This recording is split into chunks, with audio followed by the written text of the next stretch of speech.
আর guys কালকে গেছিলাম মালদা এক্সপোতে, আর এক্সপোতে গিয়ে এত বড় একটা দুর্ঘটনা যাবে ভাবতেও পারিনি। সর্বপ্রথম আমাদের মিষ্টি খাইয়ে প্রবেশ করানো হলো। প্রবেশ করতে দিকে আরে বাস হরেক মাল 10 টাকা করে বিক্রি করছিল, চারিদিকে শুধু হরেক মাল 10 টাকা, হরেক মাল 10 টাকা। আর গাইস আমার তো নজর গেল একদম নাগরদোলনার উপর, যেমন চোখ তেমন ভাবার তেমন কাজ, কোনো কিছু না ভেবে আমি একাই উঠে পড়লাম নাগরদোলনাতে। আর উঠে আমার যা অবস্থা,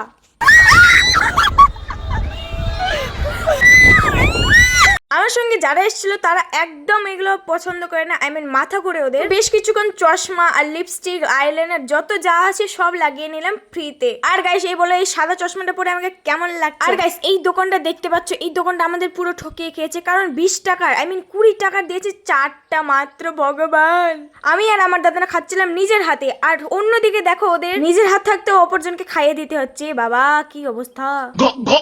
4 জনে 40 টাকা নিয়েছিলাম, মোট পেয়েছিলাম 8টা ফুচকা, তার মধ্যে সবাই দুটো দুটো করে খেয়েছিলাম। আর গাইস এদের দেখো হাত ধরাধরি হয়ে যাচ্ছে, আর আমি একাই কি বলবো यार। তো কাপলকে দেখে আমার খুব কষ্ট হয়, কি করা যাবে, কপালে নেই। তারপরে চলে আসলাম খাওয়ার দোকানে। তারপর খেতে খেতে কি অবস্থা আমাদের, কত বড় একটা দুর্ঘটনা। দেখো কত জোরে বৃষ্টি পড়ছে, শেষমেশে আমাদের ভিজে ভিজে বাড়ি যেতে হলো। ভিডিওটা কেমন লাগলো অবশ্যই জানাবে।